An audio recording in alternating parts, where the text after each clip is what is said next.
are Democrats or Republicans better for your wallet? So this question has entirely to do with principles and nothing else. After all, America is a nation built on principles. And while political parties are like people, they are imperfect. They are vessels of certain ideas. The Democratic Party has recently taken a leftward shift, endorsing everything from the stale, tired line that wealthy people are not paying their fair share to industry killing regulations to, well, you get the point. I mean, if Joe Biden thinks that he wants to invest in projects and help people, help poor people by doing that, he also can't even explain how he's going to pay for it without saying that he's going to tax those very people who are going to be supposedly benefactors of the project. While the Republican Party has erred immensely with tariffs and so on and so forth, they do embrace the principles of free enterprise and they do embrace the principles of entrepreneurship. And anyone who embraces those principles are naturally going to create a more wider opportunity cost for Americans to use their money to create value. That is why I think the Republican Party is certainly much better for your wallet than the Democratic Party is. Who is better for your wallet, Democrats or Republicans? This is the question that every candidate who's ever run for office has tried to answer, and why jobs, jobs, jobs, and the economy are all we hear about. Republicans like to say that they're good for the economy and good for your wallet because they're going to cut regulation and cut your taxes. But that's just short sighted thinking that works for a couple months, couple years, but in the long run does not pay off. As we saw in 2008 during the recession, deregulation doesn't work.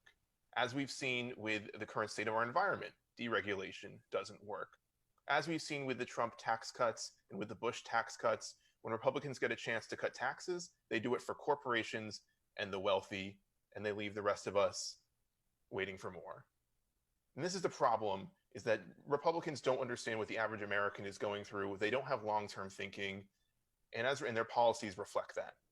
Democrats are the ones working to help small business owners, the average American, and make sure that corporations and the wealthy pay their fair share. And that's why Democrats are better for your wallet. Welcome to another episode of the Millennial Minute. I'm David Grasso from Bold TV.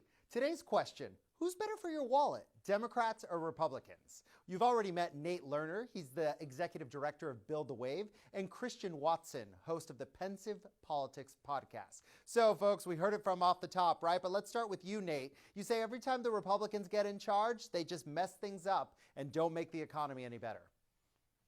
I wouldn't say every time, but historically, yes. And I think, we can look back only a decade from now at the 2008 recession where you had the housing market burst. And that was in large part because there was no one watching and regulating the economy. Republicans love to say that regulation is horrible for business. The government shouldn't stay involved. Let the free market figure it out.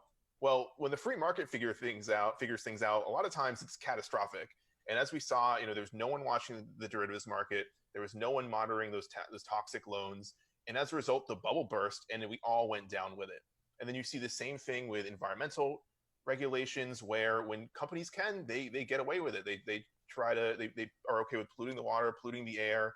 Same thing with like payday lenders, for example. They'll rip people off. They'll cheat them and steal from them because their main motive is profit. You need Democrats in there regulating within reason. You need Democrats in there also making sure that the wealthy and the corporations are paying their fair share. And these are really simple fundamentals that every other industrialized nation does that Republicans have convinced us that we don't need. And as a result, Democrats, in my opinion, are better for your wallet. So, Christian, my question is, if Nate is right, why are so many people leaving states like New York and California and going to places like Texas and Florida, which are definitely red and have more, a looser hand on regulation?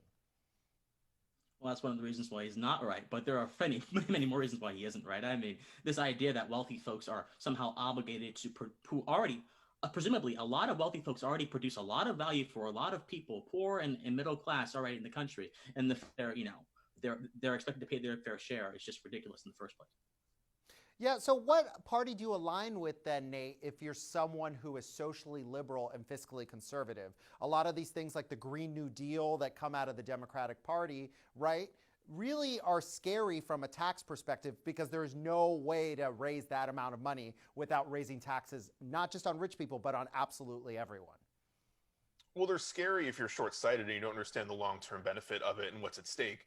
This is the problem with the way that conservatives paint our economy and paint tax policies. They say, oh, well, we'll give you a tax cut. Democrats want to raise your taxes. You're going to save more money with us. But really, when you think about the long-term cost of, for example, take the Green New Deal, what about the long-term cost of increased more hurricanes, of rising ocean levels, of economies, markets being wiped out because of temperatures increasing? I'm from Vermont, for example. The maple syrup industry is under threat, which is the biggest one of our biggest industries because of global warming. You have to same thing. Same thing with healthcare, for example. You have to think long term. It's great if you're saving a couple $1,000s a year on taxes, but what about when you turn 65 and you need Social Security? You want to make sure you're not sick from your water being polluted, your air being polluted. You have to move and buy a new home because your house is now underwater. There are long-term consequences to our actions, and we have to think that way. So, but John Maynard Keynes always said in the long term, we're all dead, right? And in the short term, it's entrepreneurs and business people paying these taxes. I think Christian would agree with me there.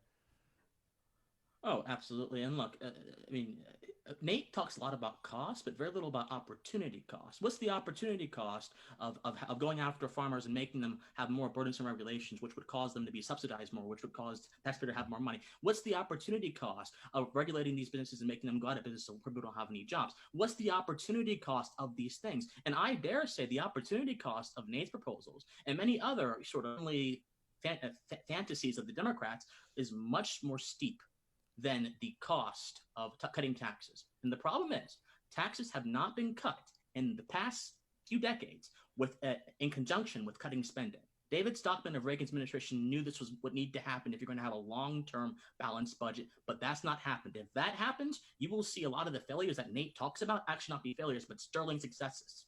Well, in all fairness to Nate, both parties have a spending problem, so Republicans haven't been good at that either. So Nate, I'll give you the last word. You have about 20 seconds.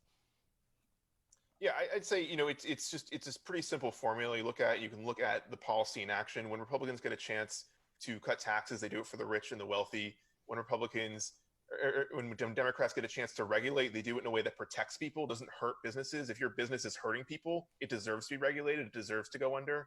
So it's as simple as that.